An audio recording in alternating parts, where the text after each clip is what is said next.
Hello दोस्तों, मैं हूं चौला और अपने चैनल बुक साहित्य पर आप सबका दिल से स्वागत करती हूं। इस चैनल पर बुक समरीज, कथाएं, कथा सार या बायोग्राफीज लेके हम आएंगे। लेकिन आज के लिए हमने एक कहानी को चुना है जिसे हमने गुजराती बुक मोतीचारों से लिया है, जिसको लिखा है डॉक्टर आई.के. विजड़ीवाला ने। Doctor IK. विजड़ीवाला वैसे चाइल्ड स्पेशलिस्ट हैं, लेकिन साहित्य में उनका बहुत बड़ा योगदान रहा है। तो आज की कहानी हम उन्हीं की बुक से ले रहे हैं। कहानी को उन्होंने ओरिजिनल टाइटल डायलॉग विथ गोड से लिया है और हम इसे आपको हिंदी में सुना रहे हैं।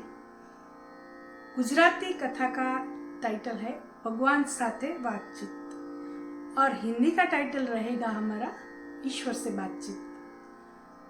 तो कहानी एक ऐसे इंसान की है जो कि ईश्वर से बात करना चाहता है, परंतु उसकी ईश्वर से बातचीत होती है या नहीं, चलिए देखते हैं आगे इस कहानी के माध्यम से।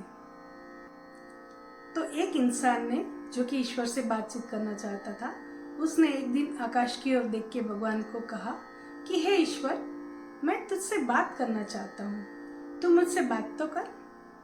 तभी एक बुलबुल ने सुंदर सा गाना छेड़ा, लेकिन उस इंसान को सुनाई न दिया। उसने फिर से आकाश की ओर देखा और ईश्वर से कहा, हे ईश्वर, मैं तुझसे बातचीत करना चाहता हूँ, मुझसे बात तो कर। तभी आकाश में बादल गरजे, बिजली चमकी और लंबे समय तक बादल गरजते रहे, लेकिन उस इंसान का ध्यान उस ओर गया ही नहीं। अब उस इंसान को थोड़ा सा दुख हुआ, लेकिन उसने फिर से भगवान से प्रार्थना की और उसने ये तय किया कि मुझे कोई आस पड़ोस में देख तो नहीं रहा है। आजू बाजू देखा उसने। उसके बाद भगवान से कहा, मैं तेरा दर्शन करना चाहता हूँ, तू मुझे दर्शन तो करा।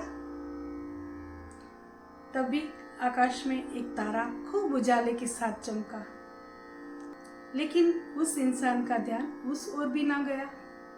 अब उस इंसान को बड़ा दुख हुआ और उसे ईश्वर की अवहेलना पर थोड़ा ज्यादा ही दुख हुआ। रोते रोते ईश्वर से कहने लगा कि हे ईश्वर, तू मेरी ऐसी अवहेलना क्यों कर रहा है? मैं तुझसे बात करना चाहता हूँ। तू मुझे अब कोई चमत्कार ही दिखा, तभी मैं मानूं कि तू है। उसी समय उसकी पत्नी को लेबर पेन हुआ। उसको अस्पताल ले जाया गया। वहां उसने सुंदर आंखों वाले बच्चे को जन्म दिया, लेकिन नादान इंसान को समझ में नहीं आया। अब उसे गुस्सा आया, रोने भी लगा, गुस्सा भी आया। चिल्ला के ईश्वर से बोला कि हे ईश्वर, तू मुझे अब कोई चमत्कार दिखा, मुझे छू के बता, नीचे आ, मेरे पास आ, मुझे छू के बता कि तू है ही, तो ही मैं मान सकता हूँ कि तू है। तो इस बार भगवान खुद नीचे आए। उन्होंने सुंदर रूप धारण किया और कोमलता से, प्यार से उस इंसान को छुआ, परंतु नादान इंसान ने हाथों पर बैठी तितली को उड़ा दिया और आह भर के बोला कि ईश्वर कहीं नहीं है, कहीं नहीं है, कहीं नहीं है।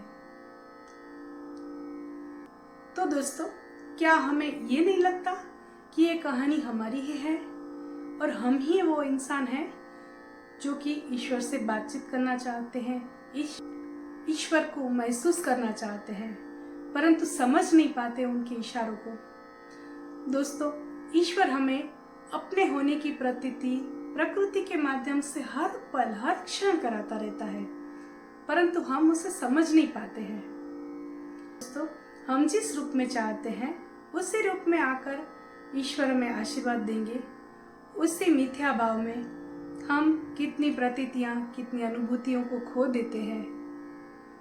तो दोस्तों, ये कहानी अगर आपको अपनी सी लगी हो तो हमें कमेंट बॉक्स में ज़रूर बताइएगा और इस चैनल को अगर ये कहानी अच्छी लगी हो तो लाइक कीजिएगा, दोस्तों के साथ शेयर कीजिएगा, अपना कमेंट भी दीजिएगा और सब्सक्राइब भी कीजिएगा और बेल बटन भी दबा के रखिएगा ताकि हमारे अगले एपिसोड आप तक पहुंच सके, अगली कहानी, अगला वीडियो आप तक पहुंच सके।